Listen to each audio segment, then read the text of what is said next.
आई म्हणते लाडूबाई आम्ही तुझ्यासोबत येऊ का अमरावतीच्या घराचं काम किती झालंय बघायला. आईची तशी तब्येत खराब होती तरी पण आमची लाडूबाई म्हणते नाही. आमच्या पुराला म्हणलं कुठे चालला तर तो बोला बाय. आता आम्ही आमच्या घरून निघत आहोत आणि आमची प्रवास कळंब ते अमरावती होणार होता. त्यासाठी घेतलेली बॉटल आणि मी माझ्या ओला म्हटलं चला माझ्या कॅमेऱ्यात या थोडंसं. त्यासोबतच मग आम्ही गणपती गजानन महाराजचे नावाचा जयकार केला आणि आम्ही निघालो आपल्या दिशेला. जे डेस्टिनेशन होती आमची अमरावती. तुम्हा सगळ्यांना माहितीच आहे जे माझे रेग्युलर व्ह्यूवर्स आहे की आपल्याला आपलं घर बांधणं सुरू आहे अमरावतीला. तर आपल्याला तिथे हप्त्यातून एक वेळा तरी आपण किंवा हप्ता 2 हप्त्यातून किंवा महिन्यातून एक वेळा आपण चक्कर मारतो की काम किती झालं आहे किती नाही. त्यासोबतच मी हा प्रवास शूट केलेला तुम्हाला बघायला आवडेल, जो फास्ट फॉरवर्डमध्ये आहे, जो दिसायला एकदम जापजूप खूप सुंदर असा प्रवास वाटतो. कुठला असा फास्ट नाही वाटत तर कुठे स्लो नाही वाटत. माझा परिवार माझ्यावर ट्रस्ट करते माझ्यापेक्षा जास्त कदाचित, म्हणून ते माझ्या गाडीत बसतात. कधी मला एवढा मी सांगते ना, जेव्हा आपण 4 व्हीलर चालवतो आणि मी हे गेल्या महिन्याभरानंतर गाडी हाती घेतलेली आहे, तर मी एवढी ट्रेन ड्रायव्हर नाही आहे. मला भीती वाटते कधी आणि त्याच्यामुळं मी थोडासा सेफ ड्राईव्ह करणं कधी पण विचार डोक्यात घेऊन घेतेच. तरी पण अमरावतीला जाताना जेव्हा कळंबवरून आम्ही अमरावतीला जातो तेव्हा खूप असे अमरावतीजवळ येताना वळणाचे रोड आहे. हे चांदूर रेल्वे आहे, जिथे टांगा गाडी दिसली ते चांदूर रेल्वे गाव आहे आणि तिथून मला ते वळणाचे खूप रोड आहे. तेव्हा मी गाडी नाही चालवत कारण की ते खूप रिस्की आहे आणि आपण एवढं ट्रेन ड्रायव्हर नसल्यामुळं मी त्यांना माझ्या ओलाच म्हटलं की तुम्ही चालवा आणि ते परफेक्ट गाडी चालवतात 100%. आणि त्यासोबतच मी तुम्हाला सांगते खूप मजा आली. हा शूट करताना पण मजा आली. बघा किती सुंदर असा शूट झाला आहे, सिम्पल सोबर आणि खूप जबरदस्त असं. लालपरी आमच्या समोर चाललेली होती कारण की लालपरी ऑलवेज ओव्हरटेकिंग करायला किंवा कुठल्याही याच्यात खूप स्पीडनं चालते. त्या ड्रायव्हर लोकांना कसं एकदम आपला प्रवास खूप सुरळीत सुरू होता.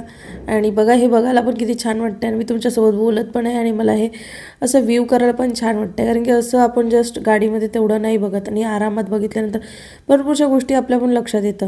किती सिम्पल सोबर ग्रीनरी. हे झाडं खरंच असेच राहावं कायमस्वरूपी. खूप रुंदीकरण त्याच्या चक्करमध्ये आपण खूप जंगलतोड करतो, ते नाही करायला पाहिजे. कधी अशाच रोडनी जायची इच्छा होते जिथे झाडं भरपूर असतात आणि छान वाटतं बरं का ह्या निसर्गरम्य वातावरण. आणि हे मला दरवेळेस पडतं जेव्हा मी हिंगणघाटवरून कळंबला जाते तेव्हा काहीच असं बघायला मिळत नाही कारण की तिथे खूप रुंदीकरण झालं आहे, नॅशनल हायवे बनला आहे, त्याच्यामुळे खूपच सुसाट आहे. पण जेव्हा पण मी कळंबवरून अमरावती जाते ना तर मला हा पोर्शन खूप आवडतं जिथे झाडांचं खूप जवळ आहे रोडच्या झाडं आणि खूप छान वाटतं. आणि भलाही रोड थोडा असा वाटते की छोटा आहे पण ठीक आहे ना, सुंदर वाटते, वातावरण छान वाटतं. आणि असं करता आम्ही अमरावतीच्या जवळजवळ येऊन टिकलेलो होतो आणि खरंच खूप छान. आता फ्युचरमध्ये मी तुम्हाला सांगते आपल्याला इथेच राहायचं आहे, तर अमरावतीकरांची सून आहे मी, हे लक्षात असू द्या. ड्रीम्स पाहायला पाहिजे मला असं वाटते. प्रत्येकाने ड्रीम्स पाहायचे पण ते ड्रीम्स पूर्ण करण्याची ताकद पण पाहिजे बरं का. आणि मी तुम्हाला दरवेळेसच सांगते का 10 बाय 10च्या रूममध्ये बघितलेलं स्वप्न आहे हे जे सत्यात उतरत आहे याच्यामागे खूप मेहनत, खूप अभ्यास, खूप परिश्रम आहे, जे सहजासहजी प्रत्येकच जण नाही करू शकत किंवा प्रत्येकाला पॉसिबलही नाही होत. आणि लोक नाही का भरपूरसे लोक माझ्यासारखे पण काही लोक असे फक्त परिस्थितीला दोष देतात. परिस्थितीला दोष देऊन काही फायदा नाही मित्रांनो, त्याच्यासोबत डील करावं लागते. हे मला माझ्या अहोसोबत राहून समजतं. सगळं काही तुम्हाला पॉसिबल होते जेव्हा तुमच्याजवळ एक चांगलं शिक्षण आणि तुमच्याजवळ एक चांगली नोकरी तुम्ही तुमच्या मेहनतीने अचीव करता, तेव्हा तुम्हाला हे सगळं प्राप्त होते. ठीक आहे ना. तर प्रत्येकजण जे लोक म्हणतात मी गरीब आहे कसं होणार आहे, सगळं होतं तुमच्याजवळ तुमची ताकद पाहिजे. आणि त्यानंतर मग आम्ही साईनगराच्या दिशेने वळलो कारण की आपला प्लॉट हा साईनगर आहे येथेच आहे. आणि मग आपल्याला इथून टर्न केल्यानंतर आपल्याला गजानन महाराजाचं मंदिर लागेल. गजानन महाराजाच्या मंदिरपासून आपलं घर काही फारसं लांब नाही आहे. जे लोक अमरावतीचे आहे त्यांना पटकन चटकन कळून येईन की गजानन महाराजचं मंदिर, साईनगरचं साईबाबाचं मंदिर, तिथून आपलं घर काही फारसं लांब नाही आहे. पीकी वे कॉलनीचा टर्न आलाच आहे जवळजवळ आणि आपण तिथून आपला टर्न केला आहे. आता आपलं घर जस्ट एका टर्नवर आहे. हे बघा फायनली आम्ही आमच्या स्वप्नाच्या घराच्या जवळ उभं आहो. प्लिंट लेवलपर्यंत काम आलेलं आहे. इकडे इकडे ते टाकण्याकरता जी काय म्हणतो आपण छोटा मिनी JCB टाईप काहीतरी आलेलं आणि ह्या मलबा आपल्या घराच्या झोत्यामध्ये ते टाकणार होते, जो एक्सेसिव्ह अमाऊंट निघाला आहे तो. आणि त्याच्यासाठी आणि पुन्हा काम सुरू आहे, फास्ट सुरू आहे सगळं काही. हा पोल हा जो आपल्या घराच्या अगदी समोर येत आहे, तर आपण त्याचं पण काम MSB ऑफिसमध्ये जाऊन करणार आहोत आणि याला थोडासा साईडला करणार आहोत, कारण की हा आपल्या पार्किंगच्या अगदी समोर येतो आहे, म्हणून ह्या आपल्याला सध्या आपल्या घरासमोर नको आहे. तर आपण त्याच्यासाठी पण कामं हे करणार आहोत. नंतर यांनी इकडे माल टाकून घेतला हप्त्यातून, किंवा बाबाचं जाणं तर होतं पण आमचं जाणं नाही होतं. आम्ही हप्त्यातून किंवा महिन्यातून एक चक्कर मारतो. एक महिन्यात भरातून भरपूरसं काम होऊन जातं. आता माहीत नाही इन फ्युचर आमची ट्रान्सफर कुठे होते, देवाला माहीत. पर तरी पण आपण आपलं लक्ष ठेवायला पाहिजे असं मला वाटतं. आणि हे मी प्रवासाहून थकलेली आणि ही आमची लाडूबाई, तुमची सगळ्यांची अन्वीक्षा, जिच्या नावावर चॅनल आहे. आणि खरं तर सगळ्यांचा खूप खूप धन्यवाद ज्यांनी इथपर्यंत ब्लॉग पाहिला त्यांचा. आणि खूप आनंदाची गोष्ट आहे की काम हळूहळू का होईना सुरू झालं आहे. आम्ही स्वप्न पाहिलं होतं 2025मध्ये, त्याला गती आली. 2025मध्ये आता 2026मध्ये त्या स्वप्नाला गती आली आहे. आणि त्यासोबतच स्वप्न तुरंत पूर्ण नाही होत. नंतर मग अमरावतीत तसं आलं होतं, तर एक्झिबिशनला भेट द्यायची होती आम्हाला.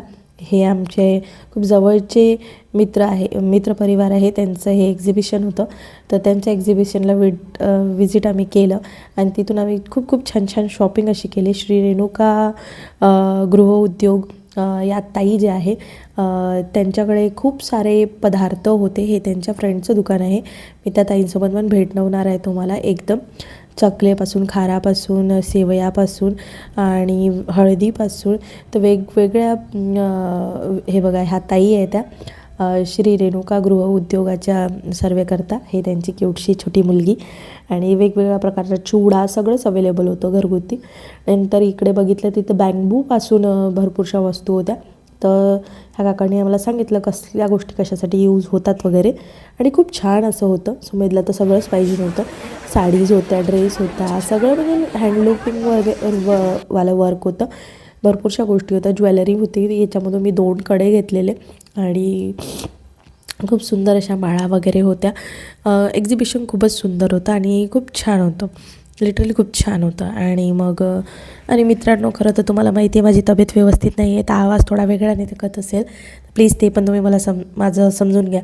त्यानंतर मी इकडे सेक्शनमध्ये आले होते. इथे सगळे हर्बल प्रॉडक्ट होते आणि खरं तर खूप चांगले प्रॉडक्ट होते. मी पण 2-3 प्रकारच्या कँडीज घेतल्या आणि खरं तर खूप फायदेमंद कँडीज होत्या त्या आणि छान आहे. पण मला वाटलं का त्या जेली फॉर्ममध्ये असं, मध्ये जेली फॉर्ममध्ये नव्हत्या त्या, असं खरंच ॲक्च्युली कँडीसारख्या होत्या आणि आहे, पण तोंडात ठेवल्या की छान वाटतात. टेस्टला थोड्याशा वेगळ्या असतात. त्यानंतर हे सगळं मी तुम्हाला दाखवत आहे. हे अशा पद्धतीने त्यांनी सेटअप केलं होतं. इथे गिफ्ट टॅम्पर होते, TV होता, स्कूटी होता आणि भरपूर. नंतर मग आम्ही इकडे बेमडा प्रकल्प पाहायला आलो. तिथे पण सुमेचे पप्पा नेहमी सांगायचे, तर मी म्हटलं ह्यावेळेस म्हणजे ते आपण लवकर निघालो तर चला जाऊया. तर तिथे आम्हाला थोडंसं चेकिंगसाठी सगळ्यांची नावं वगैरे लिहून घेतले त्यांनी आणि फॉर सेफ्टी पर्पज. नंतर आम्हाला वाटलं की आता आम्हाला कुठे जावं. मग ते बोलले तिकडून पायऱ्या आहे, तुम्ही पायऱ्यांनी वरती जाऊ शकता. तर मग आम्ही आपली चालण्याची दिशा जरा अपोजिट साईडनी बोलवली आणि हे तिघं बापले काही एका साईडने चालले होते. ह्या डॉगेश भाईला म्हटलं तुम्हाला आम्ही डिक्कीमध्ये बंद करून गावाला घेऊन जाईन. ते तसेच बघून गेले. यांना म्हटलं अरे चला ना, तुम्हाला घर देतो घर. ते बोलले नाही, आम्हाला नाही पाहिजे, आम्हाला खुली जिंदगी जगू द्या, तुमच्यासारखं नको. म्हटलं ठीक आहे. मग ते पळूनच गेले. मग मी असं चालता शूट केलं. जवळजवळ 70 ते 80 पायऱ्या होत्या याला. आणि मग त्या पायऱ्या आम्ही चढून गेलो वरती आणि दोघं म्हणजे नात आणि आजोबा दोघंजण चालत येत होते. मी म्हटलं चला यांचा पण एक थोडी क्लिप घ्याव. आणि नंतर हे दोघं बापले का फास्टच लवकर वरती पोहोचले आणि मी पण मग धावत चालली गेली. वरती गेल्यानंतर हे स्वर्ग बघायला भेटलं. खाली नाही उतरता आलं, पण इथे पण चांगलं हे होणार आहे. म्हटलं चला माझे फोटो काढा, हे व्हिडिओ काढा, जरा निदान आपल्या केसाचा चिमटा काढून असं माझी मुलगा आला. आणि त्यानंतर मी छोटीशी व्हिडिओ क्लिप घेतली. न संपणारा तलावामध्ये न संपणारं पाणी दिसत होतं. असं वाटलं की समुद्रच आहे की काय. पण मुंबईमध्ये मी पाहिलं होतं हे त्याच्यासारखंच वाटलं, पण ते जरा जास्तच होतं. मुंबईचा समुद्र सगळ्यांना माहिती आहे. पण हे पण खूप चांगलं होतं. आणि हे काय केलं याने असो, नंतर याला म्हणे इथे उभं राहा, आणि हा काही बच्चू आमचा उभं राहायला तयार नव्हता. फोटोज काढले आणि असा आमचा प्रवास संपला. निघालो मग आम्ही आमच्या घरच्या दिशेला, बाबासोबत, आईसोबत, माझे. आणि माझा हाफ फेस कटवाला फोटो पाहून तर मलाच हसा येतं. नंतर निघालो घरच्या दिशेला. तर म्हटलं चला आता घरी जाऊन निवांत पडूया, पण तसं होणार नव्हतं, कारण की आईने मला पहिलेच सांगितलं होतं की आज तुझ्या हातची भाजी झाली बरं पाहिजे बरं का. म्हटलं ठीक आहे आई. मग बघा आमच्या कळंबला आम्ही पोहोचलो आहे, आणि आता आम्ही आमच्या घरच्या दिशेला जातो आहे. ह्या मार्ला टर्नात आमचं घर थोड्याच अंतरावर आहे. जस्ट फास्टमध्ये आम्ही पोहोचणार आहोत. फायनली आम्ही आमच्या घराजवळ पोहोचलो. गाडी आमच्या घराजवळ लागलेली आहे. आणि चला भेटूया नेक्स्ट ब्लॉगमध्ये. Bye, see you.